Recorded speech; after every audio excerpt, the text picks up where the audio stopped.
Welcome sa ating channel. Next video natin is yung option natin na ikakabit dun sa ating site, red dot and magnifier combo. So ang ilalagay natin is yung Sig Sauer Romeo and Juliet Micro. So i-unbox na natin siya.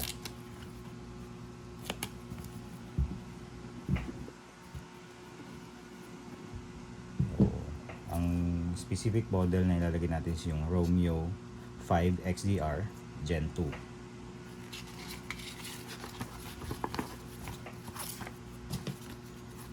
Yung magnifier natin is yung Juliet Micro. Times 5 yung magnifier niya. Kaya siya Juliet 5. Napip-flip din siya sa side. Napakita natin siya. Siyang cleaning cloth.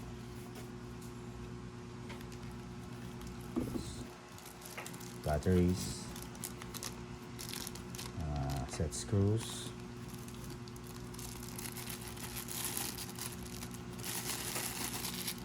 ito yung attachment para kung gusto natin siyang i-lift yung height.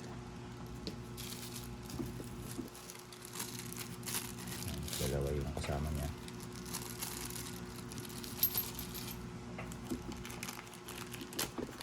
So natin ipakita yung red dot. So ito yung red dot niya. Mayroon na rin siyang cover. Ang kagandahan dito, kaya ko siya nagustuhan, yung Romeo 5 XDR, yung battery niya is ang kailangan lang natin ilagay ay yung AAA battery. So madali siyang hanapin kahit saan. Makakabili tayo niya, convenience store, so 7-Eleven, supermarket. Yung 2032 kasi minsan mahirap hanapin din. So ito mas madali siyang hanapin. Magaan lang din siya. Air cup aluminum.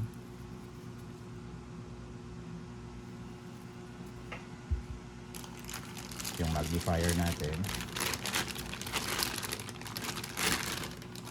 Juliet 5.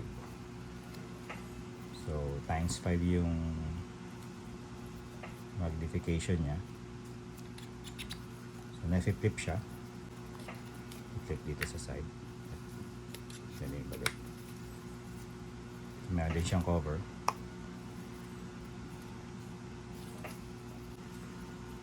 Check natin yung weight. So aside mo natin yung box.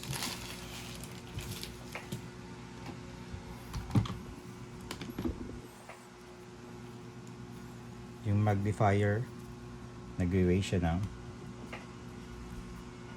281 grams at yung red dot 174 grams, 175. So combination, so 455 grams yung madadagdag na weight sa ating build. So, na-reduce na rin natin yung weight. Earlier video natin, pinakita natin yung naikabit natin lahat ng gusto natin nangyari. Yung handrails at yung buttstock.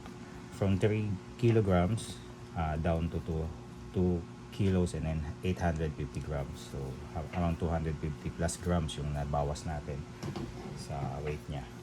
Without magazines. First, try nating lagyan ng batteries yung ating Romeo 5. So madali lang hanapin. AAA batteries lang siya. Yung size naman niya hindi naman ganong kalaki. Micro din siya. So may direction indicator kung saan yung positive. So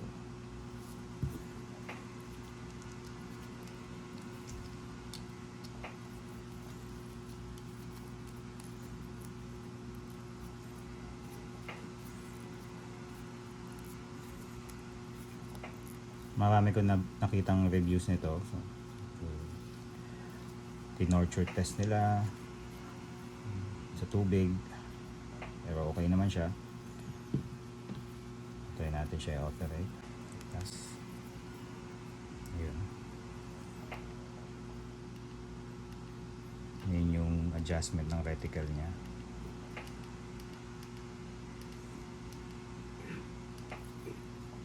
Alam kung nakikita. So ayan siya, brightness settings niya, plus and minus, yung height and windage adjustment din niya. Nagawa natin siya ng separate video para pag tinest na natin siya sa range, pag siniro na natin siya. Meron din siyang specific torque value, yung 65 inches pound. So ita-torque natin siya na maayos later pag naikabit natin. So at first, tatanggalin din muna natin yung rear lip up sight natin. So sa front, kaya yung sinabi ko sa previous videos, yung gridlock light, meron na siyang built-in na front sight. So stay lang siya dyan.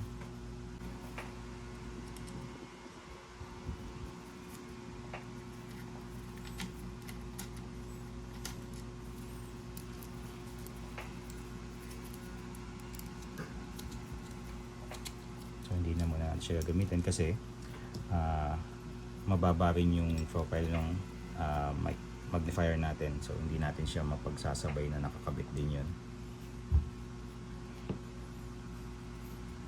So, check natin kung saan.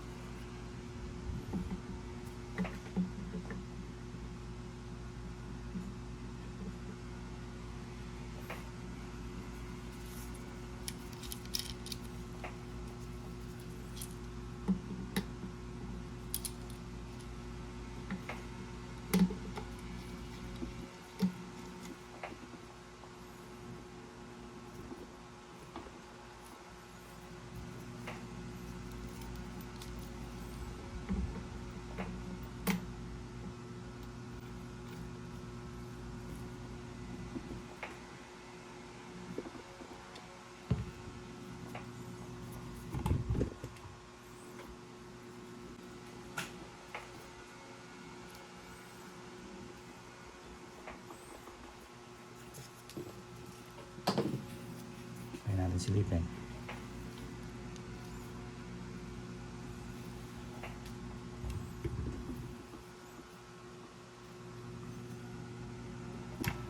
So, tingin natin, ito yung pinaka displacement niya, dahil yung eye relief niya i-balance natin dun sa cheek rest na distance natin, at ihigpitan na natin siya ng proper specs. So sinasabi niya is 65 inches pounds. Meron tayong tools para gamitin dyan.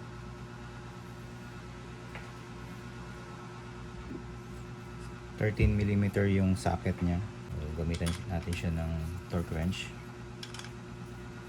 So adjust lang natin sa 65.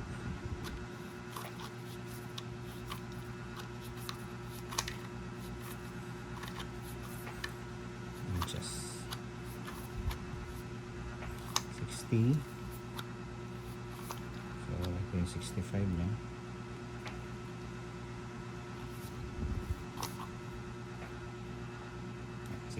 Inches pounds.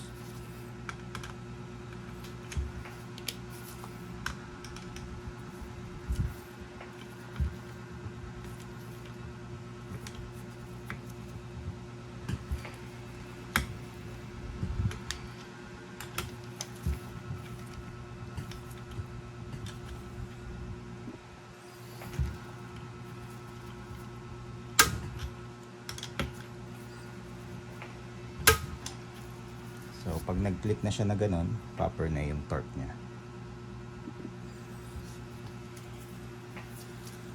Ayan yung combo ng Seagram, yung XDR Gen 2 at Juliet 5 Micro. So ito yung micro version niya, kaya maigsi lang siya. Yung Juliet Juliet 5 na magnifier, yung mahaba talaga siya. Ito micro version. So bagay na bagay dun sa short barreled rifle natin, 11.5 inches. So hit like and subscribe kung nagustuhan niyo yung video natin. So hindi tayo expert, ini-share lang natin yung mga upgrades na ginagawa natin dito sa rifle natin. At add nyo rin ako sa, or follow nyo ako sa Facebook page natin na Slides and Barrels PH. Pwede nyo ako i-PM doon para makapagkwentuhan tayo kung may tanong kayo regarding dun sa build na ginawa natin. So subukan nating sagutin lahat yon. So yan yung action natin. Flip on the side siya.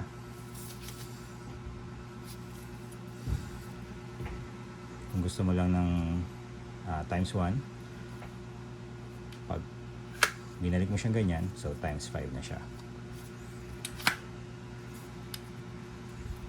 So quick review, yung ginawa natin is yung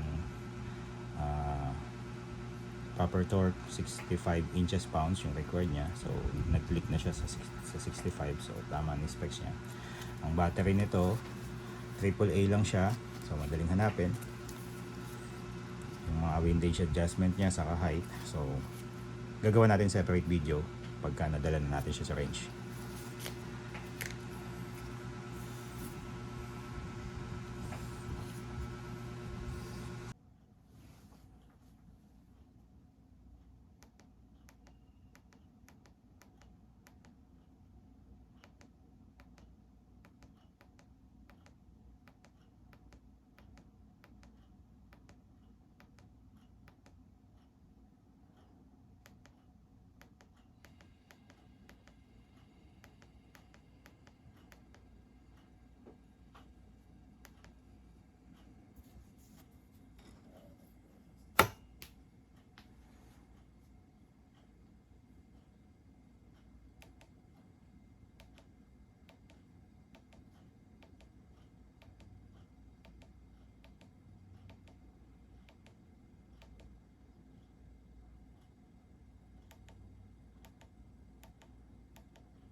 Check natin yung brightness settings niya kung ilan.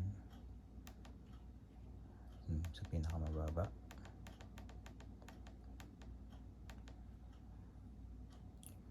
Yan yung number 1, 2, 3, 4, 5, 6, 7, 8, 9, 10, 11, 12.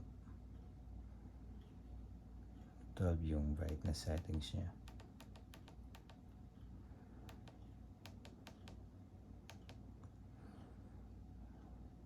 Try natin yung kung mag-off siya, kung ilang minutes.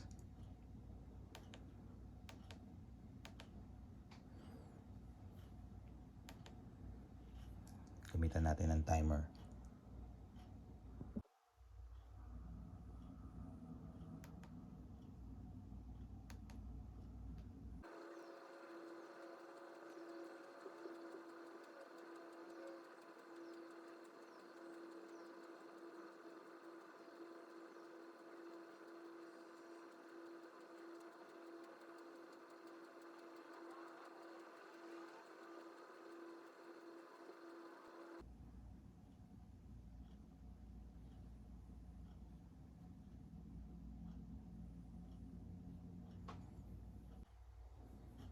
Try natin na yung shake awake function niya.